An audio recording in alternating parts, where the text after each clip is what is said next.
Oh yeah, today we're going to make a bit of a treat. We can't always either afford or have access to like a gourmet night out burger, you know, one of these big restaurant jobs that you pay 15 quid for. So we're going to do a version of a multi-meat burger. We call it a Buckie Burger. And if you haven't got time to cook shoulder of pork for 5 hours to pull it, what we're going to do is a bit of a cut round, but you're going to get all the flavour, all the texture at half the price as well. So we're going to use some 10% beef mince or steak mince for the actual burger. I'll just make it into a ball. For the pulled pork, we're going to use lean pork mince. Nice and cheap. I'm going to cook all this, but it's going to be enough probably for about 12 burgers. You can cook it and then freeze it. We're going to be using some streaky bacon because you've got a better fat ratio to meat in it, and it'll be sweeter on the burgers. We're going to use a couple of brioche buns, some onion rings. I use the Thank God It's Friday onion rings from the Food Warehouse in Elgin. They're very good, nice bit of spice to them, a little bit of lettuce and some barbecue sauce. So to start with, we have to just get our pork on the way. Normally, as I say, a pulled pork is going to take you 5 hours to do, but this is a cut round, so I'm not going to put any fat in the pan. It's a non-stick pan and there's enough fat in the pork to cook down. So we're just going to fry that off till it's all nice and sealed. Okay, that's all fried up now. What we're going to do is move on. We're going to add some barbecue sauce to it. I'm using a Red's Unholy. There's a lot of supermarket ones that are really good. Even the Heinz one's not bad. Personally, I think the Baby Ray is probably one of the best ones. But we're going to use this today. I'm going to put in about half a bottle. Don't forget, this isn't all for one burger.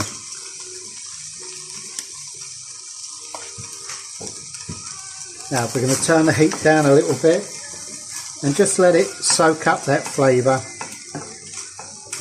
and cook out a bit. Now if you've got tough mince, this isn't bad, but I'm going to do it anyway. What we're going to do is add some water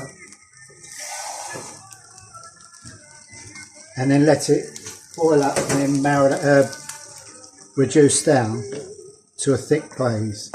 We need some more sauce in that.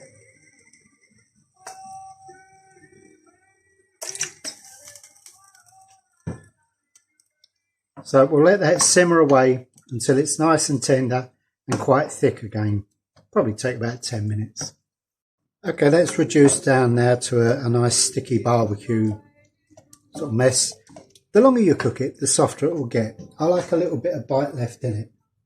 So we're going to start by just toasting our brioche. Just take a couple of minutes. And now we're going to grill some bacon.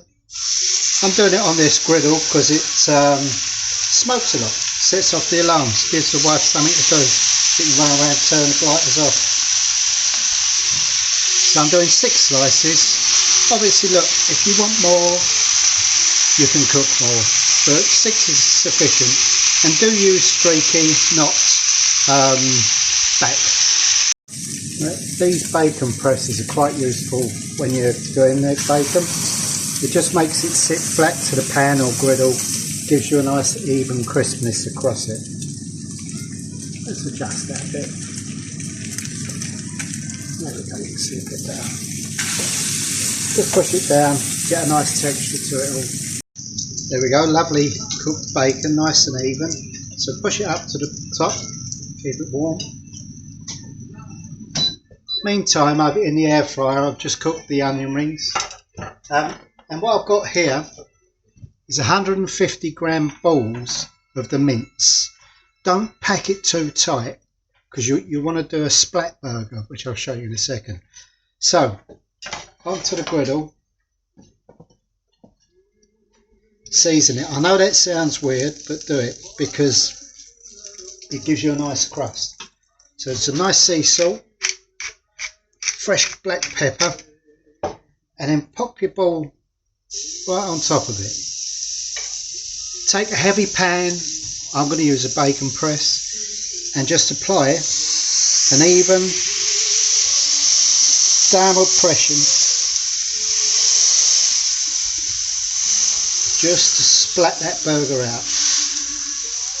Don't worry about the shape, we're after the crust and the flavour. This is going to give you a beautiful texture to your burger by doing it this way.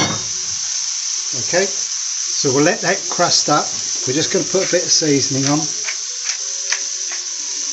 And then I'm going to do the same to the other burger. I'll show you when I turn them.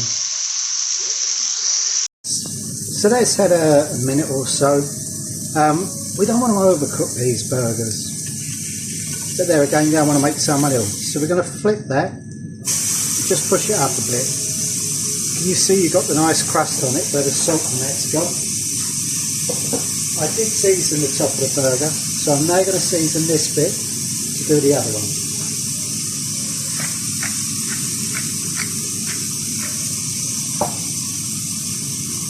Don't forget to season. A wise man once said the difference between a cook and a chef is knowing how to use salt and pepper. So we'll put this one on, get your bacon press, give it a damn good squeeze. There you go. Nice bit of black pepper. Sprinkle of sea salt. Now we'll let that cook and turn it in a minute.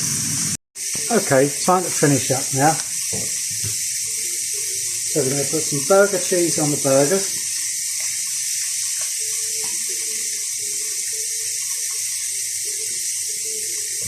Like so. And we're going to take some of our lovely pork.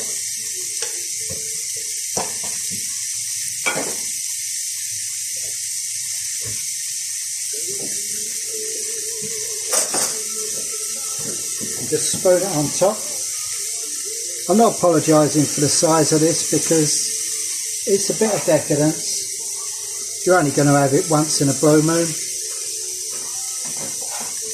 Don't forget, you know, you're going to be paying 15 quid or so for this in a restaurant or a burger farm. How much you put on, entirely up to you. If you could see me, you'd realise I'm a bit of a greedy bugger. So, on with some nice bacon. 3 on each. There we go. And on top of that, we're going to pop some onion rings. Now these are the ones from TGF Friday, as I say, from Iceland or Food Warehouse, whatever you want to call it. They've got a bit of spice to them, they just work nicely. So, take your burger back that you've already grilled. Oh, there we go.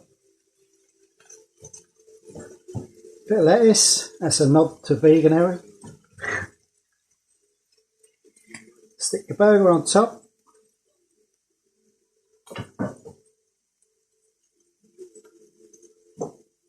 Then your back.